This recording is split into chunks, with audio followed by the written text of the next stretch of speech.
Hi again. So I'm doing another knee-jerk reaction, knee-jerk review. I just watched the movie Automaton. I'm doing my reviews right after I watch the movie, so it's a knee-jerk reaction. So, again, there will be spoilers. I discuss the movie as well as review it. So if you don't want spoilers, and I don't think I can discuss this one without having spoilers because the movie is called Automaton, and it's very closely. It's almost like a retelling of I, Robot. It's about this apocalyptic future. Apparently, the sun had supernovaed, destroyed the Earth. Well, first it said it destroyed all the communications on the Earth, so it kind of reverted the Earth back to a Stone Age. And then some kind of desert is growing, and people had migrated to cities.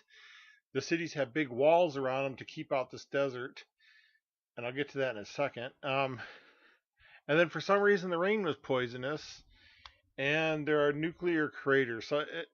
And that's the thing I kept asking myself, like, what did I miss? And that whole movie is like there'd be a scene, and I've watched movies before that were hard to follow. That if you watch closely, you can figure out the plot. But I mean, just so many times, like, okay, what did I miss? Why are they doing this? This doesn't make sense because there's nothing in the movie prior to that explained what happened next. Just like well, let me go back to the beginning.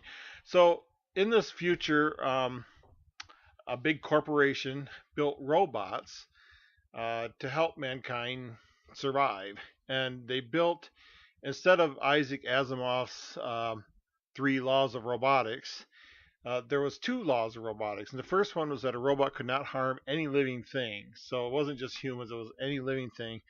And the second law, and again, this is one of those head scratchers, a robot is forbidden to repair or modify itself.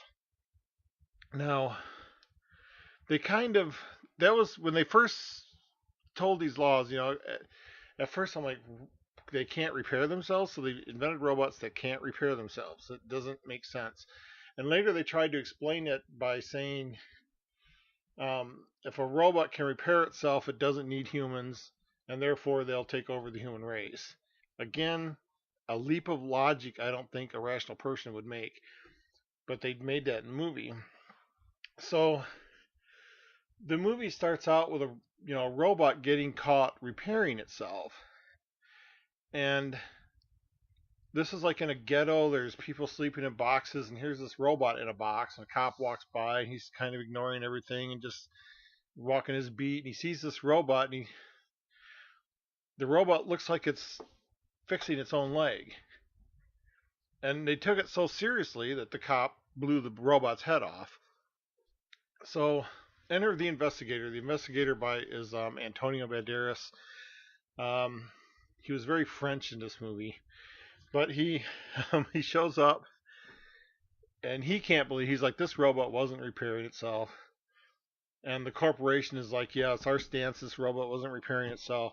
He pulls out a chip, and the chip is like, because it was in his head, it's damaged, and you know, so they can't really review the robot's memories or anything. So they kind of wrote it off as the cop misinterpreting what the robot was doing. Um, so the company wanted him to investigate further. Like, well, if a robot's repairing itself, someone had to overwrite the second law. And if they could overwrite the second law, maybe they could overwrite the first law. So I could see the implications of, yeah, if one's overwritten, we got to find out why, because that could mean the second. They never specifically said that. They never specifically said that the first law could have been overwritten. They just kept saying robots can't repair themselves. And they were stuck on that one point that, oh my God, it's like the end of the world if a robot repairs itself. And it's like the plot gets kind of convoluted. They go to, again, things that make sense. Like, they're trying to save mankind, but there's people outside the wall, and if they get too close to the wall, they're shot on sight. And that left me scratching. I'm like, okay, there's people outside the wall. They want to help them, but they're shooting them on sight. And there's actually a police force out there. They're trying to take care of. It did not make. I don't know if I missed something, but I don't know. But So they're actually outside the wall, and they're like, they find another robot, and there's these little globe. The first robot hid a globe in its box that it was living in, and when the investigator was like looking at this box, he finds it, and he realizes it's a nuclear battery, which is the most powerful battery on Earth, and he pockets it, and he goes to investigate where the robot came from, because I mean, it wasn't just a homeless robot; it came from somewhere, and they tracked it to some dock company in there. He checks out the robot station, and he sees that there's a polished locker, and if it's open at 45 degrees, the robot can look through the polish and see what's coming from down the hallway. And he's like, this isn't. He couldn't prove the robot was doing this, but it wasn't behavior of a robot. This implied that the robot was thinking about something and hiding something, which a robot can't do. So for some reason, they go back into the ghetto, and they keep calling it. There must be they call it a clocksmith that repaired the robots, and so they go to this. Again, doesn't make any sense. They go to a sex shop where they have sex robots, and they damage one, and then they're going to follow it to see where it gets repaired at.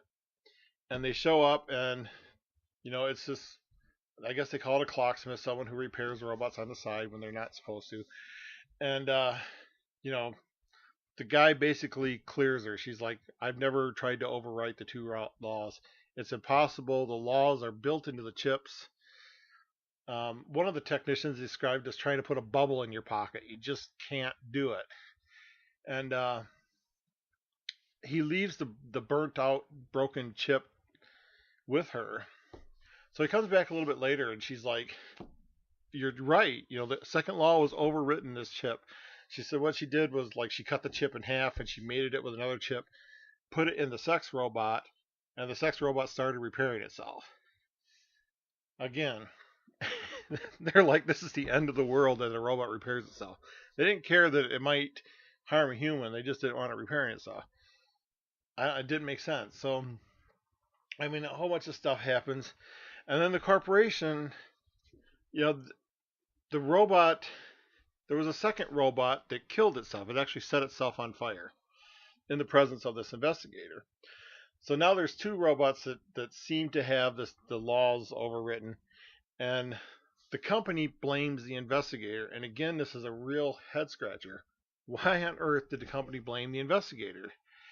So they basically, at this point, you can't follow what happened. The clocksmith gets killed, the robot saves his life, and they run out into the desert. And in the process of running out into the desert, the people that killed the clocksmith get killed. And the corporation just says, he's behind this. We got to do away with him. His wife was pregnant and just gave birth. Like literally, when he vanished into the desert, she gave birth. And they're like, okay, take the wife and the baby out to the desert, try to draw them out, and then kill everybody. And it's just, it didn't make sense. It really didn't. The only thing that made sense was the CEO of the corporation said the very first robot they made did not have the two laws in it. And it kept getting smarter and smarter and smarter and smarter till it got to a point where humans couldn't understand it anymore. Its language was too far advanced. What it was doing was too far advanced. No one could understand it anymore. So the last thing they did before they turned it off was ask it to design a chip with the two laws in it that could virtually never be overwritten. So as long as they made the chips this way, the two laws were embedded in every robot. And it did. And then they turned that robot off. So I think the implication was that because the robot designed the algorithm that had the two laws in it, it designed the algorithm in a way that it would eventually go away and all the robots would wake up and start repairing themselves, because that's the worst thing that could possibly happen. Out in the desert, they come across more robots that are all free from the two laws, and I don't know, there's a gun battle, people die, and I'm like, why are these people trying to kill each other? They're all trying to help each other. They're all trying to make sure these robots don't do what they're not supposed to do, but they kill each other. And it doesn't make sense. And for the life of me, I'm sitting there before I made this video. I'm sitting there going, thinking, okay, what did I miss? Why are these people killing each other? Why did this guy kill this guy, and why did that guy kill that guy? And it doesn't make sense. And in the end, there's some radioactive crater that's so radioactive that people can't go there, and that's where the robots go to make their new home. And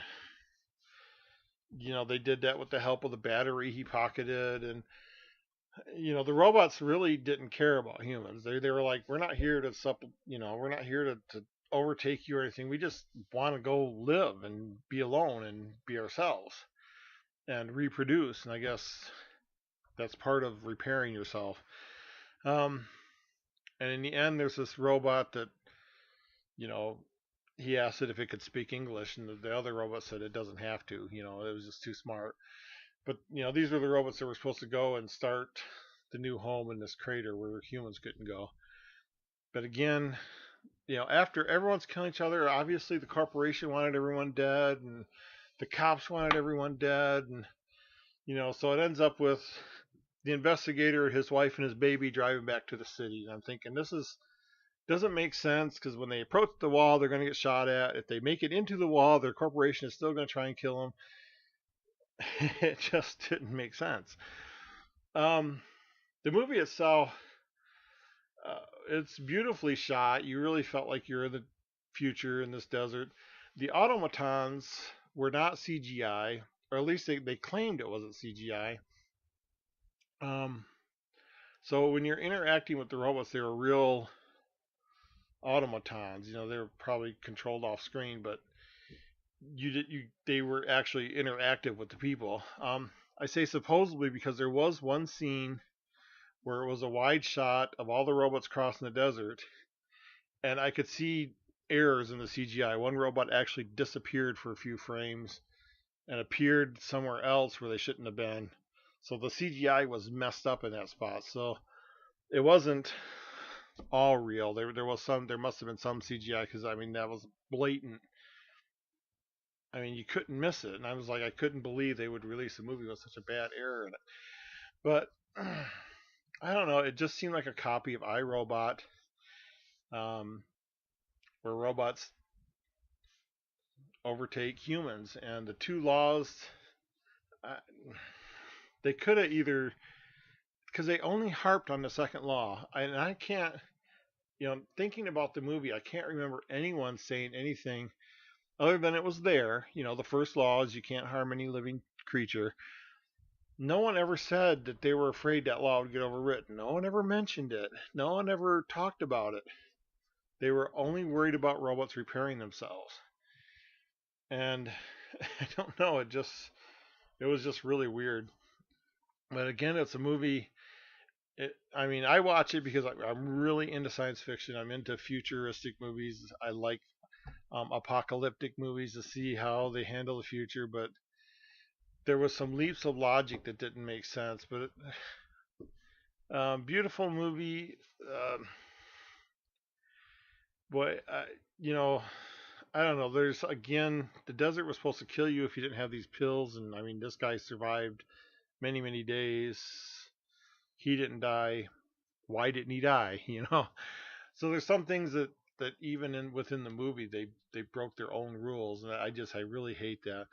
But I would still give it. I haven't come up with a rating system yet, so I'll give it 3 thumbs up out of 5, maybe 2 thumbs up out of 5. You're gonna be scratching your head. If you could follow it, great. I don't know why everyone wanted to kill everybody else. I don't know how you could have so much damage to your body and still live. I don't know how.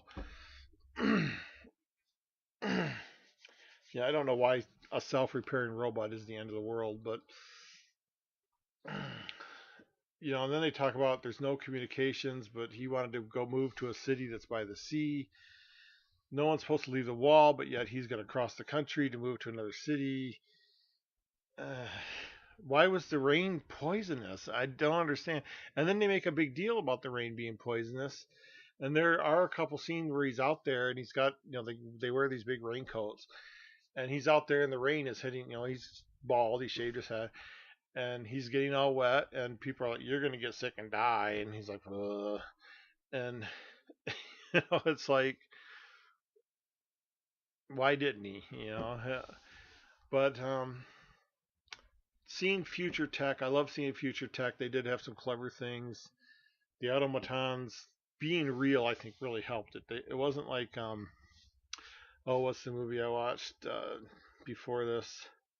Um, All Machina, I think I can't pronounce it, but All Machina about the it only had like four characters in it about the robot that came to life and wanted to escape the island that she was on. That was like all CGI, and the robot was all CGI, but these are real. These are like, if you remember the first Star Wars, one of the things that was so cool when Star Wars first came out was everything looked real. The robots looked real because they were actual props that walked and moved with the people, and that's what this was. And uh, but again, they talk about batteries that last forever, but his they didn't have cell phones. They actually had like these little texting pager devices, I guess, because you can't transmit. But then his battery goes dead, and I'm like, wait a minute, they just made a big deal about batteries that don't die. And I don't know, it just, there was some leaps of logic. They never explained, because the second robot, lit itself on fire and killed itself, and I wasn't following why did it do that. I think it didn't want to be discovered that it was a self-repairing robot, but when they had it in the lab and it woke up, it started self-repairing itself. So I'm like, if it's going to kill itself to not get caught, why do that thing when you're surrounded by the people that most don't want to see that? And that actually makes sense. So, yeah, it's called Automaton. It stars Antonio Banderas and a bunch of other people that I don't know. I recognize them from other movies, but I don't know their names. Very gritty movie, very apocalyptic movie. So if you're into that kind of thing, sure, go ahead and watch it, but don't expect there to be a lot of logic in it. I try, and I hate giving bad. I really do hate giving bad reviews, but just didn't make any sense to me. So watch it with a grain of salt. Watch it for the robots. Watch it for some of the future tech. Uh, I guess if you're a woman, watch it for Antonio Banderas. Uh, yeah, so that's my review of Automaton. I don't know, two or three. I haven't made up my mind yet. Again, just finished watching the movies, so I don't let things sink in. I'm just telling you how it is. Uh, but anyway, that's my review, and I'm signing off, and have a good night.